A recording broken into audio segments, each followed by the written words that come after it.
ANC in KwaZulu-Natal convening its 8th provincial conference at the University of Zululand this weekend. The province's leadership structure suspended, you'll remember, after a court judgment which declared it invalid. KZN has been plagued by many problems, including ongoing political killings. Well, for the latest now, eNCA political reporter Xoli Mngambi. Good afternoon to you, Xoli. And we are hearing in Pietermaritzburg that at least 4 regions have approached the High Court to have this conference interdicted. Has that news filtered down to the University of Zululand, I wonder?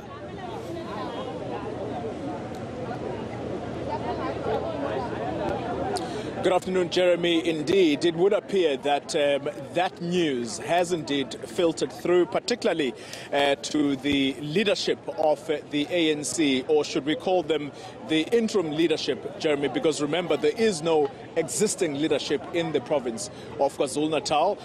My colleague inside the Pietermaritzburg High Court, Spamandla Goke, he has just tweeted a picture, in fact a video, a short video, of the provincial coordinator, Sihle Zegalala, who's the former chair before the provincial leadership was disbanded. He is sitting inside court, and that tells you that they're very much aware of these 4 members who come from 4 regions in the province of KwaZulu-Natal, who are saying that issues of gatekeeping and also that the processes leading up to some of the branch general meetings in the lead up to this conference were not handled properly, and therefore they're saying that they were manipulated, and that's why they are now taking this matter to the Pietermaritzburg High Court. We don't know, though, Jeremy, whether these 4 represent themselves as 4, or they perhaps represent a much bigger figure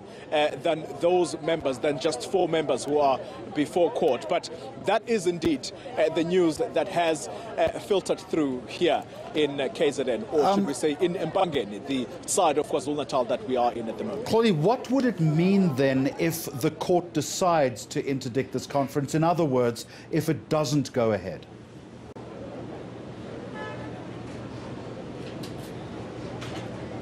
Jeremy, it's a simple matter that the conference, whilst you have people registering inside here, behind me inside this hall, it simply means that that process would then have to come to an abrupt halt, and it means that the conference does not go ahead if indeed the court does rule in favor of those that want this conference to be interdicted. But as things stand, Jeremy, it is all systems go, as it was announced by the Provincial Interim Committee.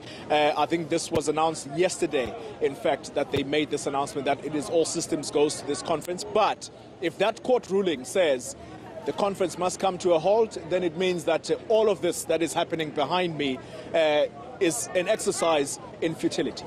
And what it also means is it would be emblematic, Xoli, of just how entrenched divisions have become within the party in the province.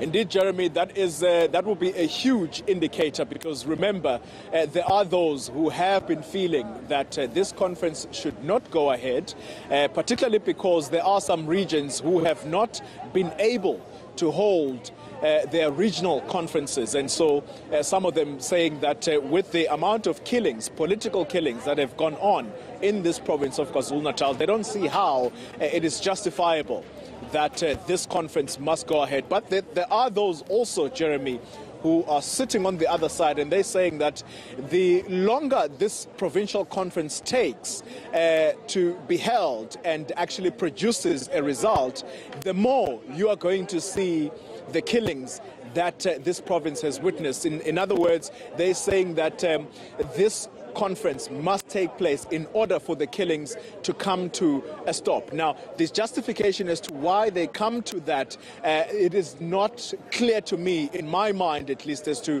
why there is that feeling that the delay in this conference taking place may possibly be the one that is fueling these killings, but the earlier or the sooner it sits, therefore we might see perhaps a stop to these killings that have been happening. So there are those differing views, Jeremy, and I can tell you that the national leaders as well have had their hands full coming into this province saying that this province cannot be the killing field of South Africa. This, in fact, was said by the leader of the ANC himself, Cyril Ramaphosa, just a few weeks ago when he visited the Moses Mabhida region when a leader there was killed. So this 11th hour challenge then, Xoli, also puts or places a huge conundrum on the table as far as the NEC and the NWC are concerned.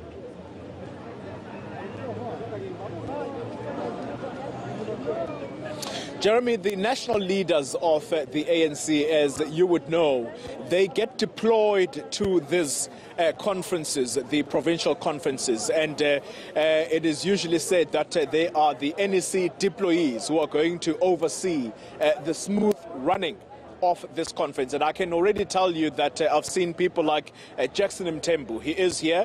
The convener of those NEC members is Nokawe Mafu, who leads the team of NEC leaders who are deployed to come and oversee the smooth running of this conference. So some of them we have seen, they are here.